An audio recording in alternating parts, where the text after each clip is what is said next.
Hello दोस्तों, मैं दिनेश आप सभी का यूट्यूब चैनल पर स्वागत करता हूं।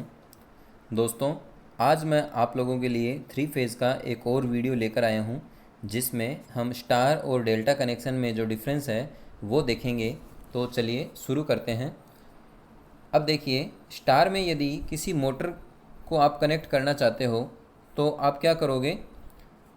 देखिए, सबसे पहले तो हम देख लेते हैं कि मोटर के अंदर वाइंडिंग जो होती है वो इस तरह से होती है, और वाइंडिंग के अंदर आपको टोटल 6 टर्मिनल जो हैं वो बाहर मिलते हैं। ठीक है, रेड, येलो और ब्लू। ठीक है यहाँ तक। अब क्या है कि ये टर्मिनल जो है, जंक्शन बॉक्स जो होता है ऊपर, टर्मिनल बॉक्स, उसमें कुछ इस तरह से दिखाए हुए होते हैं। तो देखिए, रेड वाइंडिंग के लिए टर्मिनल जो हैं वाइंडिंग इस तरह से कनेक्ट रहती है आपकी, येलो की इस तरह से, और ब्लू की जो है वो इस तरह से होती है। इसी तरह से इसमें भी वाइंडिंग जो है कुछ इस तरह से कनेक्ट रहती है। ये चाहे आप यहाँ से कनेक्ट करें, चाहे इस तरह से कनेक्ट करें। अब देखिए, यदि आपको इन वाइंडिंग को स्टार और डेल्टा में कनेक्ट करना है तो किस तरह से कनेक्ट करेंगे कि ये जो ऊपर वाले जो टर्मिनल हैं, ये जो कनेक्टिंग जो आपकी पत्ती आती हैं, वो इस तरह से कनेक्ट कर देंगे, और एक ये कॉमन टर्मिनल जो है वो न्यूट्रल हम इस तरह से निकाल लेंगे। अब देखिए, यदि आप आर वाई बी इस तरह से यहाँ कनेक्ट कर देंगे। अब यदि आपको डेल्टा में कनेक्ट करना हो तो वो कुछ इस तरह से कनेक्ट होगी, और रेड, येलो और ब्लू आप 3 टर्मिनल जो हैं वो इस तरह से निकाल लेंगे। अब देखिए, अंदर से जो वाइंडिंग है वो हम देखते हैं कि किस तरह से इस तरह से कनेक्ट करते हैं। तो वाइंडिंग किस तरह से कनेक्ट हुई है, चलिए। तो देखिए दोस्तों, अब इस केस में, स्टार के केस में क्या होता है, वाइंडिंग आपकी इस तरह से रहती है। डेल्टा में वाइंडिंग आपकी इस तरह से रहती है। ठीक है यहाँ तक। अब क्या है, किसी भी थ्री फेज़ मोटर को यदि आप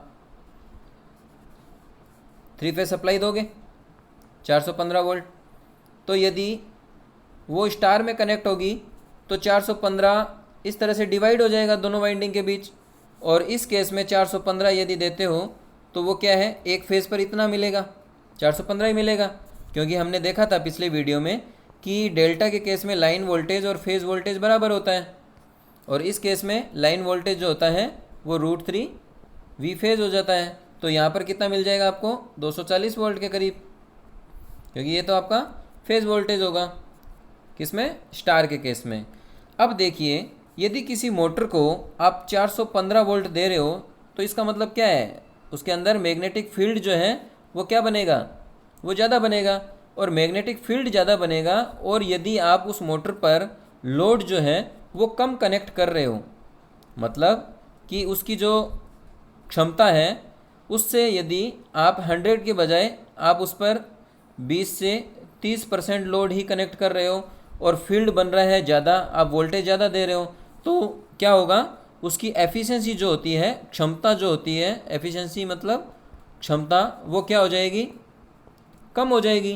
क्षमता कम हो जाएगी, इसका मतलब उसकी लाइफ कम हो जाएगी। ठीक है, वो मोटर जो है वो कम चलेगी।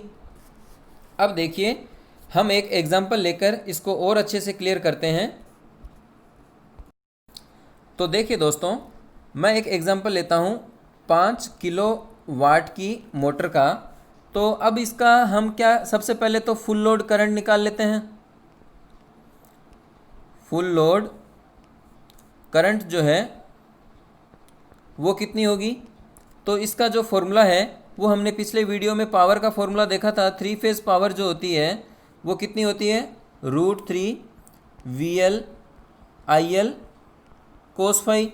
तो IL बराबर क्या हो जाएगा, पावर डिवाइड बाई √3 गुणा 415 cos फाई। 415 क्या है? Line voltage. अब देखिए लाइन करंट जो है वो कितनी हो जाएगी? 5 किलोवाट का मतलब 5000 डिवाइड बाई √3 गुणा 415। और पावर फैक्टर यदि अपन 0.8 से 0.9 कुछ भी ले सकते हो, एक भी ले सकते हो, तो IL जो है अप्रोक्सीमेट 7 to 8 एम्पियर जो है वो आपकी निकल कर आएगी। ठीक है, यहाँ तक ये क्या है? आपकी फुल लोड करंट हो गई। अब यदि आप उस मोटर को फुल लोड की बजाय आप 20 to 30% लोड पर कनेक्ट कर रहे हो तो क्या होगा? एफिशिएंसी तो कम आएगी। और यदि 70 से 100% पर आप उसको ऑपरेट करोगे तो एफिशिएंसी क्या होगी? अच्छी होगी। इस केस में एफिशिएंसी कम होगी। तो हम क्या चाहते हैं? जब लोड कम हो, ठीक है, 20 to 30% हो, तो फुल लोड करंट का 20 to 30% अपन निकालें 8 एम्पियर का, अपन 20 to 25% यदि देखें तो कितना आ जाएगा? 2 एम्पियर। यदि आपका लोड कम है 20 to 30 का मतलब 25% मान लेते हैं। यदि कम लोड है, आप चाहते हो एफिशिएंसी अच्छी हो, तो क्या करोगे? उसको वाइंडिंग को स्टार में कनेक्ट कर दोगे। ठीक है, उससे क्या हो जाएगा? एफिशिएंसी जो है वो अच्छी हो जाएगी, इंक्रीज हो जाएगी, जिससे उसकी मोटर की जो लाइफ है वो भी बढ़ जाएगी। ठीक है दोस्तों, अब देखिए एक चीज़ इस केस में आपको ध्यान में रखनी है। यदि आप मोटर का स्टार कनेक्शन कर रहे हो, यदि लोड बढ़ता है, लोड बढ़ने का मतलब क्या हो गया? करंट अचानक बढ़ेगी।